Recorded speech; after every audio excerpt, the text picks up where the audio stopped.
I'm with nurse practitioner Anita Wolfe from CU Medicine Women's Integrated Services and Health, Park Meadows, also known as the Wish Clinic.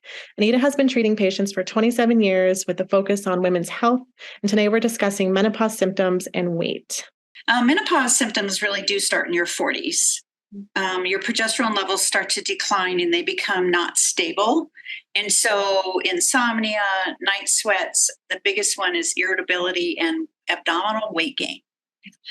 And everyone says, what happened? I work out all the time. And I'm like, well, your progesterone levels are starting to decline. So we talk about the different foods that can help to block estrogen storage. There are some supplements out there. But the biggest thing is, decreasing your carb intake and alcohol intake, because those are the things that are going straight to your abdominal fat. So eating higher protein, I tell people 4 servings of protein a day if you're not working out, and 5 servings of protein a day if you are, and to eat at least 3 servings of fat a day. The Mediterranean diet is the right diet.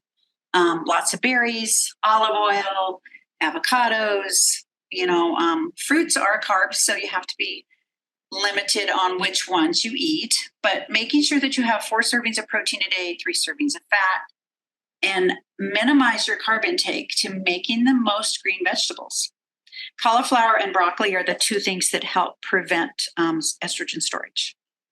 We talk about moving. Unfortunately, by menopause, you don't have muscle mass unless you're working out.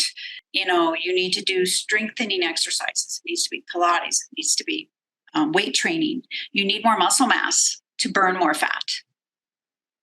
What are those symptoms that women before they're hitting menopause start to feel? So typically around 44, I see irritability, sometimes just not sleeping well. It's not that you're having hot flashes or night sweats, but not sleeping well, and you start to gain weight.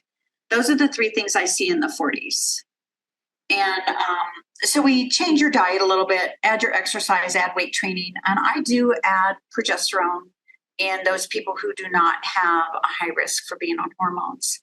A lot of people, and just like we give the Mirena for some people, the progesterone IUD, and it will push off the menopausal symptoms until your mid-50s. As soon as the progesterone, like I have a lot of women are still cycling, and so they cycle the progesterone.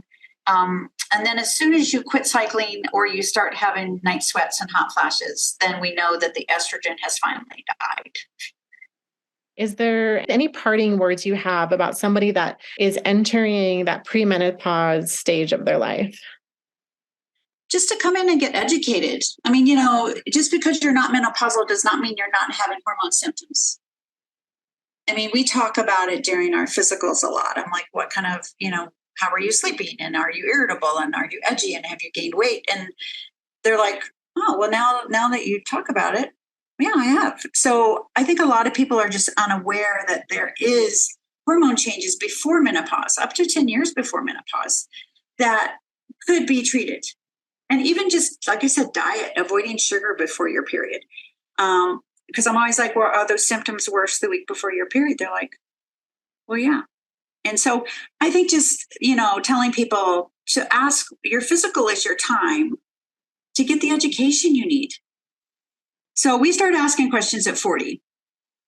And then, typically it goes until 65 for most people. You cannot keep giving to give to everyone else if you don't fill up your own cup. So you have to make time for yourself. You have to take care of yourself in the midst of being a mom and a worker and a wife. I said, I'm one of all of them. I get it.